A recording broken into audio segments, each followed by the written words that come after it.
வணக்கம். வணக்கம். ஜீவன் டிவி நேயர்களுக்கு இன்னைக்கு ஒரு அற்புதமான ஒரு கவிதை விருந்து காத்திருக்கு. ஏன்னா என்னுடைய நிகழ்ச்சி நம்ம ஊர் கவிஞர் நம்ம ஊர் பாட்டு அப்படிங்கிற இன்றைய நிகழ்ச்சிக்கு கவிஞர் சண்முகவேல் வந்திருக்கார். இவரை பற்றி சொல்லணும் அப்படின்னா, யூடியூப் சேனலில் எஸ்எஸ்வி பிக்சர்னு ஒரு சேனல் இருக்கு. அதில் நீங்கள் உள்ளே போனீங்கன்னா எல்லாமே பாடல்கள், அப்படி விதவிதமான பாடல்கள், ஒவ்வொன்றும் ஒவ்வொரு சுவையில், ஒரு ரகத்தில்.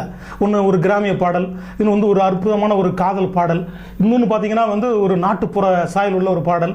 இப்படி எல்லாமே வெரைட்டியான ஒரு பாடல்கள் பிரமாதமாக இருக்குது. பாருங்கள், குறுகிய காலத்துக்குள்ளேயே அந்த எஸ்எஸ்வி பிக்சர் அந்த யூடியூப் சேனலுக்கு 550 சப்ஸ்கிரைபர்ஸ், நிறைய லைக்கு, ஏகப்பட்ட வியூஸ் போயிட்டே இருக்கு. ஒரு நாளுக்கு நாள் அது இன்க்ரீஸ் ஆகிட்டே இருக்கு. நமக்கெல்லாம் என்ன பெருமைன்னு கேட்டிங்கன்னா, இப்போ நம்ம தாராபுரத்தை பற்றி சொல்லும்போது, தாராபுரம் அப்படிங்கிறது ஒரு கலை சார்ந்த ஒரு மண். இது கலைஞர்களையும் கலையும் வாழ வைக்கக்கூடிய ஒரு அற்புதமான மண். அது இந்த மண்ணிலிருந்து தான் நம்முடைய நடிகர் நாகேஷ் அவர்கள் இங்கிருந்து கிளம்பி போய் சென்னையில் சினிமா உலகில் சாதித்தார். ஒரு 30 ஆண்டு காலம் 40 ஆண்டு காலம் தமிழ் சினிமாவில் கொடிகட்டி பறந்தார். அதே மாதிரி பார்த்தீங்கன்னா ஒரு இயக்குநர்களான கோயம்புத்தூர் மாப்பிள்ள, டாடா பிர்லாவில் எடுத்த சி ரங்கநாதன் அவர்கள், பிஆர்சி பால் அவர்கள், இந்த மாதிரி நிறைய பேர் நம்ம சொல்லிட்டே போகலாம், இயக்குனராக சொல்லிட்டே போகலாம். அதே மாதிரி பார்த்தீங்கன்னா இசையமைப்பாளர்னு சொன்னோம்னா தாராபுரம் சுந்தரராஜன் சார். ஆடி 18க்கு அன்னைக்கு எல்லா டிவி சேனல்லையும் போடுற பாட்டு ஆடி 18, அந்த சாங்கு நம்ம தாராபுரம் சுந்தரராஜனுடைய நீச்சல் குளத்தல் அப்படிங்கிற படத்தில் போட்ட பாடல் அது. அந்த பாட்டு தான் அன்னைக்கு தமிழகமெங்கும் ஒழிக்கும். அப்படிப்பட்ட ஒரு மியூசிக் டைரக்டர் இங்கிருந்து போயிருக்காரு. இப்போ நமக்கெல்லாம் என்ன பெருமைன்னு கேட்டிங்கன்னா, இப்போ நம்ம ஊர்லேருந்து ஒரு கவிஞர் சினிமாவுக்கு போக போகிறாரு. அதாவது ரொம்ப பெருமையாக இருக்குது. நம்ம ஊர் கவிஞர் நம்ம ஊர் பாட்டுங்க அப்படிங்கிற நிகழ்ச்சியில் நம்ம ஊர்லேருந்து போகிற ஒரு கவிஞரை நம்ம தொலைக்காட்சி ஜீவன் டிவி மூலமாக அவரை நான் நேர்காணல் செய்யறதுல மிகுந்த சந்தோஷப்படுறேன். வணக்கம் கவிஞரை. வணக்கம். வணக்கம். உங்கள் பாடல்லாம் பார்த்தேன், ரொம்ப பிரமாதமாக இருந்துச்சு. அதில் பார்த்தீங்கன்னா அந்த முதல் பாட்டு நீ சிரிச்சா சிறுமலடா அப்படிங்கிற பாட்டு நான் பார்த்தேன். லவ்லி. அதாவது சிரிப்பு பற்றி சொல்லும்போது கலைவாணர் ஒரு பாட்டில் சொல்லியிருப்பார், சிரிப்புன்னு அத்தனை சிரிப்பையும் பாடியிருப்பார். ஆணவ சிரிப்பு, அகங்கார சிரிப்பு, ராஜதந்திர சிரிப்பு, வஞ்சக சிரிப்பு, காதல் சிரிப்பு, எல்லாமே சொல்லியிருப்பார். சிரிப்புங்கிறது நம்முடைய நவரசங்களில் முதன்மையானது. அந்த சிரிப்பு வச்சு தான் நீங்கள் அந்த முதல் பாடல் எழுதியிருக்கீங்க, நீ சிரிச்சா சிறுமலடா அப்படிங்கிறது. எனக்கு என்ன ஒரு கேள்வின்னா, நேயர்கள் சார்பா இந்த பாடலை நீங்கள் எழுதினீங்க, ரொம்ப பிரமாதமான வரிகள், ரொம்ப பிரமாதமான லொகேஷன்ஸ் எல்லாமே நல்லா இருக்கு. இந்த பாடல்ல நீங்க எப்படி நடிக்கணும்னு உங்களுக்கு தோணுச்சு? நீ சிரிச்சா சிறுமலடா நான் சிவகங்கைக்கு ஒளிதாண்டா. சரிங்க சார், நான் பாடல் ஆசிரியர் ஆகணும்னு எனக்கு ஒரு ஆசை. எனக்கு நம்மளோட உலகத்துக்கு தெரியணும் அப்படின்னாக்க சினிமா துறையில் தான் தெரிய வைக்க முடியும் அப்படிங்கிற ஒரு லட்சியம் எனக்கு. அதனால் ஒரு நண்பர்கள் கிடைச்சாங்க, அதை அப்படியே வீடியோ பண்ணேன். அப்புறம் யூடியூப்பில் போட்டு நீ சிரிச்சா சிறுமலடா நான் சிவகங்கைக்கு ஒளிதாண்டா. இப்போ நீங்க சொல்லும் போது எனக்கு ஒன்று தோணுது, என்ன கேட்டீங்கன்னா, இன்னைக்கு இருக்கிற இந்த டிஜிட்டல் உலகத்தில் அன்னைக்கு சினிமா படத்தில் நடிக்கணும்னாவோ, சினிமா படத்தை எடுக்கணும்னாவோ, சினிமா படத்தை டைரக்ட் பண்ணணும்னாவோ மிகப்பெரிய ஒரு அனுபவம் தேவைப்படும். ஒரு டைரக்டர்கிட்ட போய் ஒர்க் பண்ணணும், அதுக்காக நிறைய விஷயங்கள் நம்ம கற்றுக்கணும். இப்போ அப்படி இல்லை, எல்லாருமே சேர்ந்து ஒரு ஷார்ட் ஃபிலிம் ஒன்று பண்ணுறாங்க, அதை அப்படியே சினிமா ஆக்குறாங்க. ஒரு ஷார்ட் ஃபிலிம் எடுத்தோம்னா ஒரு 30 நிமிஷத்துக்குள்ள 20 நிமிஷத்துக்குள்ள எடுத்து முடிச்சோன்னா தெரிஞ்சது பிரமாதமாக இருக்கு. இதே நம்ம 2 மணி நேரம் பண்ணக்கூடாது. அந்த மாதிரி எத்தனையோ படங்கள் போயிருக்கு.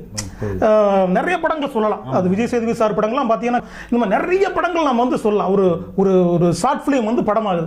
அதே மாதிரி இன்னைக்கு உங்களை மாதிரி கவிஞர்கள் யூடியூப்ல தன்னுடைய பாடல்களை எழுதி அதை படமாக்கி ஒரு வீடியோ பதிவாக போடும்போது உங்களுக்கு மிகப்பெரிய ஒரு சினிமா வாய்ப்புகள் நிச்சயம் நிறைய வரக்கூடிய வாய்ப்பு இருக்கு.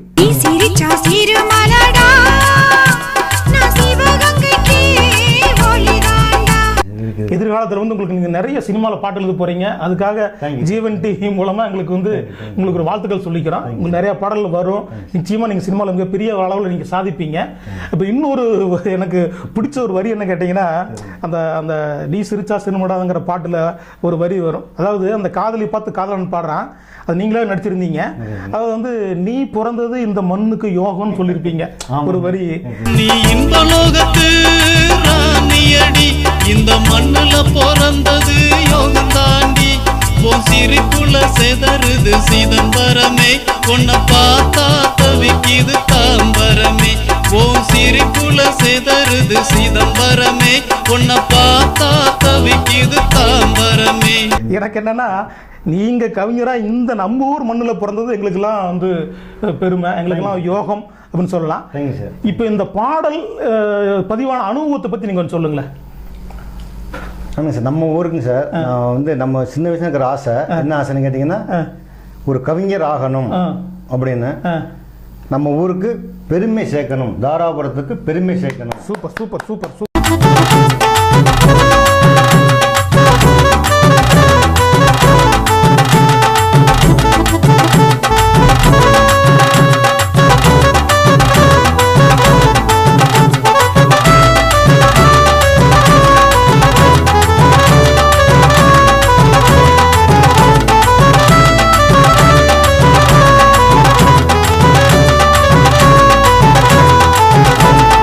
இதுக்கு நம்ம தாராபுரத்துக்கு பெருமை சேர்க்க நம்ம ஒரு கவிஞனா ஆகணுங்கிறது என்னோட லட்சியம். அதாவது வந்து கவிஞர், இந்த கவிதை அப்படிங்கிறதெல்லாம் வந்து அது வந்து ஒரு கடவுள் கொடுத்த வரம் தான். எல்லாருமே பாட்டு எழுத முடியாது, எல்லாருமே வந்து நினைச்ச உடனே வந்து வரிகளை வந்து நம்ம எழுதிட முடியாது. அதுக்கு வந்து ஒரு கடாச்சம் தேவைப்படுது. அது நிச்சயமாக உங்களுக்கு இருக்கு. நீங்கள் எங்கிட்ட நீங்கள் ஏற்கனவே நீங்கள் பேசும்போது சொன்னீங்க, சார் வந்து நான் வந்து பாட்டு எழுதிட்டே இருப்பேன், திடீர்னு நைட்டு 1 மணிக்கு எழுந்திருப்பேன், நான் எழுதுவேன் அப்படின்னு சொன்னீங்க பார்த்தீங்களா. அந்த கடின உழைப்பு, அந்த சின்சியாரிட்டி, அந்த அந்த இது தேடல் தான் உங்களை நிச்சயம் ஒரு மிகப்பெரிய இடத்துல கொண்டு போய் வைக்கும். Thank you sir, thank you thank you. இப்போ இந்த பாட்டில் இன்னொரு விஷயம் என்ன கேட்டிங்கன்னா, நீங்கள் அந்த சிரிப்பு பற்றி நீங்கள் சொல்லியிருந்தீங்க இல்லையா, ஒரு காதல் பாடல். இந்த காதல் பாடலை சிரிப்பு பற்றி சொல்லியிருக்கிறீங்க. இந்த மற்ற வரிகளை வந்து நீங்கள் எதனை நீங்கள் நோக்கி நீங்கள் அதை எழுதுனீங்க, அது எது மாதிரி நீங்கள் அதை வடிவமைச்சிங்க இந்த வரிகளை? எனக்கு சார் சிரிப்பை ரொம்ப பிடிக்கும். மற்றவங்களை வந்து சிரித்து பார்க்கணும் என்னோட ஆசை. அந்த நவரசம்னாலே சிரிக்கிறது தான்.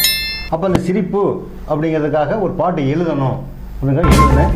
அது இவ்வளோ பெரிய ஹிட் ஆகும் அப்படிங்கிறது நான் எதிர்பார்க்கவே இல்லை. யூடியூப்ல உன் சிரிப்புல செதறுது சிதம்பரமே உன்னை பார்த்தா தவிக்குது தாம்பரமே உன் சிரிப்புல செதறுது சிதம்பரமே உன்னை பார்த்தா தவிக்குது தாம்பரமே. நீ சிரிச்சா சிறுமலடா, நான் சிவகங்கைக்கு ஒளிதாண்டா.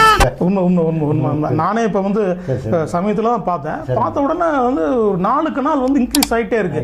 இப்போ ஜீவன் டிவி நேயர்களுக்கு இந்த நிகழ்ச்சி மூலமாக, அதாவது நம்முடைய இந்த நிகழ்ச்சி நம்ம ஊர் கவிஞர் நம்ம ஊர் பாட்டு நிகழ்ச்சி மூலமாக உங்களை எல்லாம் கேட்டுக்கொள்வது, நீங்களும் இந்த பாடலை பாருங்கள், சப்ஸ்கிரைப் பண்ணுங்கள், லைக் பண்ணுங்கள், கமெண்ட் பண்ணுங்கள். நம்ம கவிஞரை நாம் தானே வந்து என்கரேஜ் பண்ணணும். அதனால் மறக்காமல் இந்த எஸ்எஸ்வி பிக்சர் சேனலுக்குள்ளே போய் மறக்காம சப்ஸ்கிரைப் பண்ணுங்க. நன்றி, வணக்கம்.